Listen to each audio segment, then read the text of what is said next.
présidentielle du 12 avril 2025. Mission d'observation du réseau des observateurs citoyens. Déclaration préliminaire. Le 12 avril 2025, les électeurs gabonais se sont rendus aux urnes pour désigner leur futur président de la République au terme de 18 mois de transition politique. Ce scrutin marque un moment historique dans la vie politique du Gabon, car il s'inscrit dans une perspective de retour à l'ordre constitutionnel et démocratique avec l'adoption d'une nouvelle constitution et d'un nouveau code électoral. Conformément à la réglementation nationale et internationale en matière des droits humains et de bonne gouvernance, voire pour contribuer à la transparence, de même qu'à la crédibilité de ce processus électoral, le réseau des observateurs citoyens, ROC, a mis en place une Situation Room.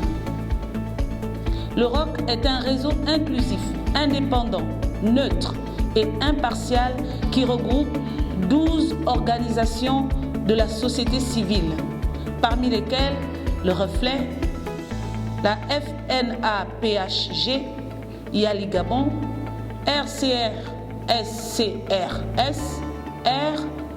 RSJ, la FAG, ANAREG, ACPJ, AWNN, la CAD, la Tsunamite et l'AJDPT.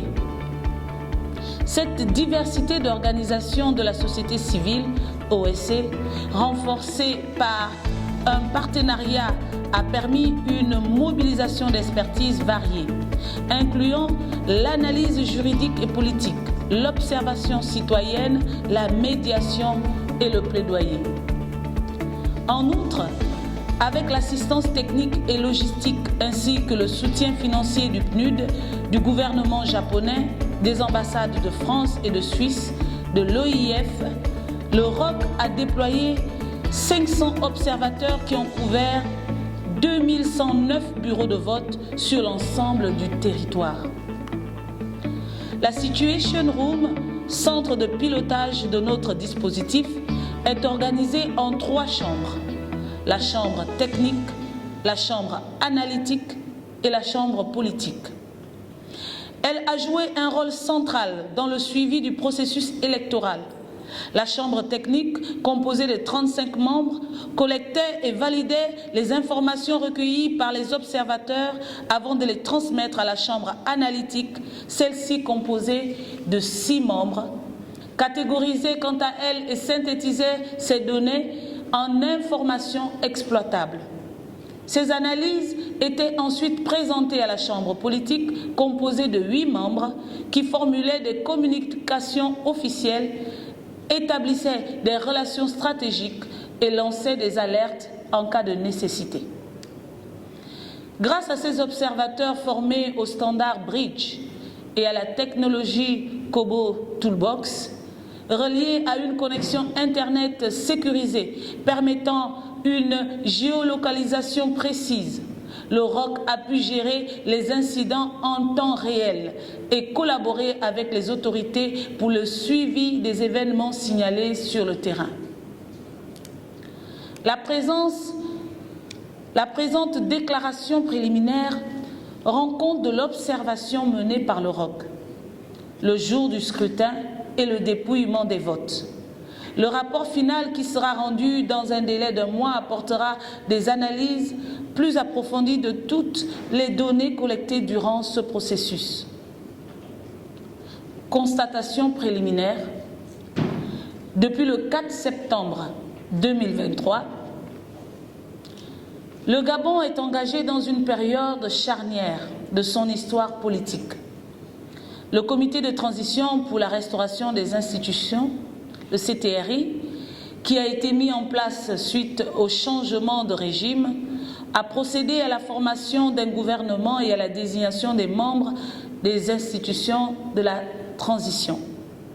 Conformément au chronogramme qu'il s'est fixé, le CTRI a organisé un dialogue national inclusif du 2 au 30 avril 2024, qui a abouti à l'élaboration et à l'adoption d'une nouvelle constitution par loi référendaire numéro 002-R/2024 du 19 décembre 2024 et d'un nouveau code électoral consacré par la loi numéro 001/2025 du 19 janvier 2025. Un changement significatif dans l'organisation des élections s'est opéré à la suite des discussions du DNI. La gestion électorale, autrefois assurée par le Centre gabonais des élections, CGE, a été rétrocédée au ministère de l'Intérieur et de la Sécurité, qui procède désormais à l'organisation des élections. Conformément au code électoral, le ministère de l'Intérieur a mis en place la Commission nationale d'organisation et de coordination des élections et du référendum, CONOCER, par arrêté numéro 00144/MIS du 23 janvier 2024, tandis que l'autorité de contrôle des élections et du référendum ACER a été créée par décret numéro 0097/PR/MRI du 3 février 2025. La CONOCER est chargée de l'organisation de l'élection alors que l'ACER en contrôle la régularité des scrutins. La convocation du collège électoral pour l'élection du président de la République a été fixée au 12 avril 2025 par arrêté numéro 00145/MIS du 23 janvier 2025. Ce même arrêté fixe les dates de la campagne électorale et les modalités de participation au scrutin. Plusieurs formations ont eu lieu avec les parties prenantes, la société civile, la HAC et les organes de presse, les forces de défense et de sécurité, le ministère de l'Intérieur pour une approche coordonnée et collaborative en vue des élections transparentes, crédibles et apaisées. Au terme du processus de dépôt des dossiers, 8 candidats ont été retenus pour participer au scrutin, à savoir M. Billy Bizet, Alain Claude, M. Bougourès, Alain Simplice, M. Essingon Joseph Lapensée, Mme Ninga Zeneba Channing, M. Ibinga Axel Sofen, M. Ilogo Boussengi Stéphane Germain, M. Ngoma Thierry Yvon Michel et M. Oligui Ngema Brice Clotaire. À l'issue des 14 jours de campagne électorale, le scrutin a effectivement eu lieu le 12 avril 2025. Un code de bonne conduite a été rédigé, validé et signé par tous les candidats. Constatation au jour du scrutin. Le jour du scrutin, ce sont exactement 500 observateurs du ROC qui se sont déployés dans 2109 bureaux de vote répartis dans les 9 provinces du Gabon. Le suivi des opérations électorales a permis de recueillir plusieurs données qualitatives et quantitatives. Notre observation s'est articulée sur 5 critères qui sont l'équité, la régularité, l'inclusion, la transparence, l'apaisement. Sur la base de ces critères, il ressort que dans l'ensemble des bureaux de vote visités, le personnel électoral était présent et représentatif, avec une proportion notable de femmes, 52%, participant activement aux opérations. La majorité des bureaux de vote ont ouvert entre 7h et 8h. Et dans la quasi-totalité des bureaux de vote visités, les urnes étaient dûment scellées, vides au début du scrutin. Dans tous les centres de vote couverts, les électeurs ont eu la possibilité de retirer leur carte d'électeur séance tenante sur présentation d'une pièce d'identité. Autour des bureaux de vote, une atmosphère calme et sereine prédominait, soutenue par la présence des forces de l'ordre qui assuraient à la fois la sécurité et un accès fluide au centre de vote. Le ROC a relevé des faiblesses dans le dispositif d'accès au bureau de vote pour les personnes à mobilité réduite, particulièrement lorsque le bureau de vote était installé à l'étage. Dans certaines localités, des cas de refus d'accès des observateurs dans les bureaux de vote ont été signalés en début des opérations électorales. En effet, après saisine, les autorités compétentes, à savoir le ministère de l'Intérieur et de la Sécurité, ont fait preuve de proactivité intervenant pour corriger rapidement ces irrégularités. Les vérifications d'identité avant le vote étaient appliquées et l'ensemble du matériel électoral nécessaire était en place et conforme dans les bureaux de vote visités, assurant ainsi une organisation structurée et fonctionnelle. Toutefois, d'autres faiblesses ont été relevées dans certains centres de vote, avec notamment des cas de vote par procuration non conformes aux dispositions du Code électoral. Ce fut le cas notamment au bureau 1 de l'école catholique de Pana, au bureau 4 de l'école Avenir Dakar de Lambaréné. On déplore que dans quelques centres de vote, que des observateurs ont été empêchés. 4% de ces observateurs ont été empêchés d'observer les opérations de dépouillement.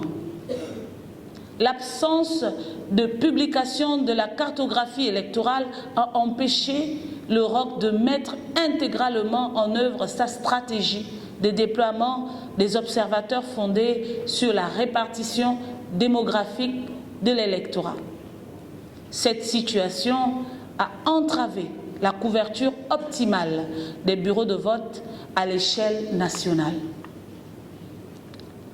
Au terme de cette mission d'observation, le ROC peut se satisfaire de la qualité du travail abattu, aussi bien par les observateurs sur le terrain que par les membres de la Situation Room. En dépit des aléas liés au réseau Internet et à l'interruption de la fourniture en électricité dans certaines localités. Pourcentage du bureau de vote ouvert à 7 heures, 69%. Pourcentage du bureau de vote fermé à 18 heures, 69%. Présence des membres du bureau de vote à la clôture, 99%. Déroulement public du dépouillement, 97%. Proclamation des résultats, 98%. Affichage des procès-verbaux, 87%. Présence des observateurs, 87%. Remise des procès-verbaux à chaque représentant de candidat, 66%. Acte d'intimidation, 3%. Acte de vandalisme sur le matériel électoral, 1%. Certains incidents rapportés, notamment les difficultés d'accès dans certains bureaux de vote pour les observateurs, ont été corrigés progressivement avec le concours des autorités en charge des élections. À l'issue de cette élection présidentielle, le ROC formule les recommandations suivantes. Recommandations préliminaires. Au gouvernement, à travers le ministère de l'Intérieur et de la Sécurité. Organiser les séances de formation commune entre le personnel de commandement, les personnels chargés de l'organisation des élections et les observateurs internationaux. Élaborer et mettre en œuvre des politiques nationales d'éducation civique, citoyenne et électorale. veiller à la représentativité des personnes handicapées au sein des commissions électorales, désagréger la liste électorale en fonction du genre et de l'âge, renforcer l'inclusion des parties prenantes dans l'organisation des élections, notamment la société civile, financer les activités de la société civile en lien avec l'éducation civique, citoyenne et électorale, alléger la procédure d'attribution des accréditations, dédier un financement national à l'observation citoyenne des élections. Aux organisations de la société civile, développer des réseaux de partenariat entre les organisations de la société civile en matière électorale, à l'exemple du ROC. Renforcer les capacités en matière électorale. Renforcer la professionnalisation, la neutralité et l'impartialité des OSC. Camper sur sa mission de neutralité dans l'observation électorale. Aux partenaires techniques et financiers. Soutenir les initiatives de la société civile. Aider la société civile à capitaliser les expériences. Le ROC remercie les autorités gabonaises, notamment le ministère de l'Intérieur et de la Sécurité, pour la délivrance des accréditations aux observateurs nationaux. Les partenaires techniques et financiers pour leur appui multiforme. Les candidats pour leur campagne non violente qui a permis une élection apaisée. Le peuple gabonais pour son civisme élevé qui renforce la démocratie. Le ROC poursuivra sa mission de veille citoyenne. Fait à Libreville le 13 avril 2025. Je vous remercie.